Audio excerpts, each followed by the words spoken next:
ముఖ్యంగా రోజా సిగ్గు ఎగ్గు లేకుండా ఆమె గురించి మాట్లాడాలంటేనే నాకే చాలా చీదర పడుతుంది. అయినా ప్రజాస్వామ్యంలో తప్పదు కాబట్టి, ప్రజలకి విషయాలన్నీ ఇంకా తెలియాలి కాబట్టి నేను ఈరోజు ఆవిడ ప్రస్తావన తీసుకొస్తా ఉన్నా. చెన్నై గెస్ట్ హౌజుల్లో కూర్చొని ఇష్టం వచ్చినట్టుగా మాట్లాడతా, ముఖ్యంగా చంద్రబాబు గారు అదేవిధంగా లోకేష్ గారి గురించి ముఖ్యంగా ఇష్టం వచ్చినట్టుగా మాట్లాడుతుంది. హైదరాబాద్లో కూర్చున్నారు అని చెప్పి మాట్లాడుతూ ఉంది. నువ్వు నగరి వదిలి వెళ్ళిపోయి చెన్నై గెస్ట్ హౌస్లో శుభ్రంగా ఎంజాయ్ చేస్తున్నావు అనే విషయం ప్రజలందరికీ తెలుసు.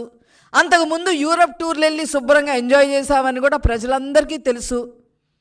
అప్పుడప్పుడు ఇక్కడికి వచ్చి లేనిపోని అన్ని మాట్లాడటానికి సిద్ధపడితే తస్మాత్ జాగ్రత్త. అసలు కళ్ళుండి మాట్లాడుతున్నారా, కళ్ళు లేక మాట్లాడుతున్నారా, మతుండి మాట్లాడుతున్నారా, మతి లేకుండా మాట్లాడుతుందా, ఈ రోజు ఎలా మాట్లాడుతుందనే విషయం మాకు ఎవరికి కూడా అర్థం కావట్లేదు.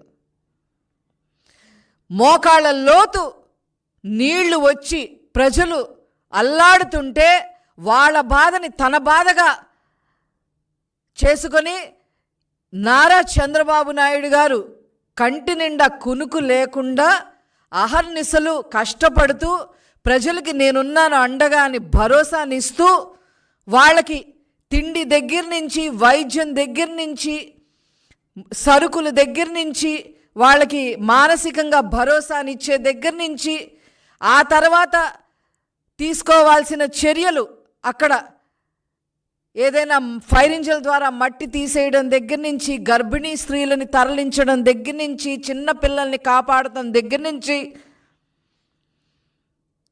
కొద్దిగా జబ్బు చేసిన వాళ్ళందరినీ జాగ్రత్తగా హాస్పిటల్ తీసుకెళ్లే దగ్గర నుంచి,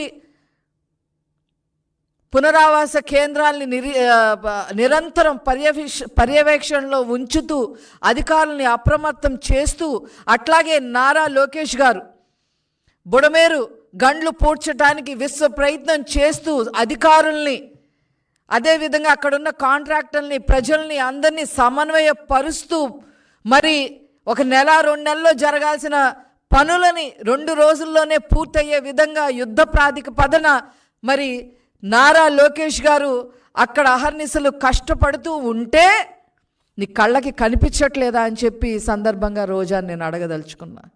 సిగ్గుందా మీకు? అసలు శవరాజకీయాలు చేస్తారా? అక్కడున్న ప్రజలే మిమ్మల్ని చీకొట్టారు. వరదల్లో మునిగి తేలిన ప్రజలే మిమ్మల్ని చీకొట్టారు. అయినా మీకు బుద్ధి రాల.